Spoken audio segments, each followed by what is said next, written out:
انا بحب الفول جدا على السحور، وكمان بحب الحمص. دي بقى اكلة جمعت الحاجتين دول وعليهم كمان دقة طعمها رهيب. الاول دمست الفول، استخدمت نص كيلو فول، ده هيعمل كمية كبيرة تكفي كذا يوم. اول خطوة عملتها هي اني غسلته، بعدها حطيت عليه كمية مية تغطي ضعف حجمه، وغطيته وسبته يتنقع من بالليل للصبح. تاني يوم حبات الفول نفشت وكبرت كده. لو لقيت حبات فول عايمة على المية من فوق برمي الحبات العايمة دي، بس ده كان كله كويس. عشان اسويه بقى هستخدم دي، بنسميها دماسة فول. هي احسن حاجة يتعمل فيها، بس لو مش عندكو استخدموا اضيق حلة عندكو. حطيت الاول فيها الفول بعد ما صفيته من المية اللي اتنقع فيها وغسلته تاني. مهم ان الفول ما يعديش نص الدايرة اللي في الدماسة دي عشان اقدر احط كمية مية تسويه كويس. واستخدمت كمان نص كوباية فول مدشوش، للي مش من مصر ده عبارة عن فول متقشر ومتكسر. غسلته كويس الأول وحطيته فوق الفول في الدماسة. كمان حطيت فصين توم كبار وليمونة قطعتها شرايح الأول، ونص طماطمية صغيرة قطعتها برضو وحطيتها عليهم. وعشان اللون والقوام برضو غسلت نص كوباية عدس أصفر وحطيتها عليهم، ووزعتها كويس عشان تبقى كل المكونات دي مغطية الفول نفسه بالكامل. كمان قلبت معلقة صغيرة كركم ومعلقة صغيرة كمون في نص كوباية مية وحطيتهم على الفول. الكمون عشان الفول ما يتعبش البطن قوي، والكركم عشان انتي اوكسيدنت هيمنع برضو الفول من انه يغمق.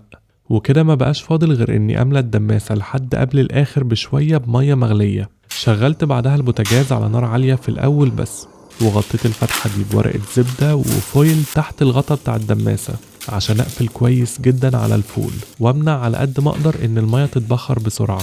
واول ما المية رجعت تغلي تاني عرفت انها رجعت تغلي من صوت الغليان. هديت النار خالص لاهدى حاجة ممكن اوصلها في البوتاجاز. ما تفتحوش عليه خالص اول ساعة.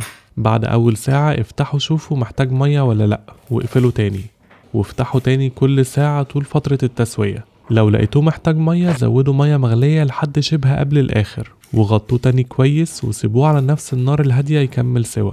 عادة بياخد من 4 ل 8 ساعات عشان يستوي حسب الحرارة ونوع الفول.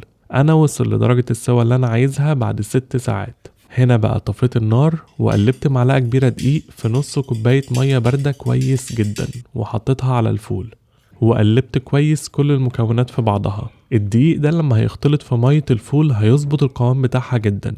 لو بتحبوا بقى الفول مطحون اضربوه هو جوه الدماسة كده بالهاند بلندر، او استنوا يبرد شوية ونقلوه في الخلاط. والدقة عبارة عن قرن فلفل حراق، بس لو مش بتحبوا الحراق على السحور بدلوه بفلفل بارد. حطيت عليه 3 فصوص توم كبار، وكمان عصرت ليمونتين صغيرين او حسب ما تحبوا، وربع معلقة صغيرة ملح، وربع معلقة صغيرة كمون. وهي اسمها دقة يعني المفروض تدق بإيد الهون، بس أنا عملتها في الكبة كده.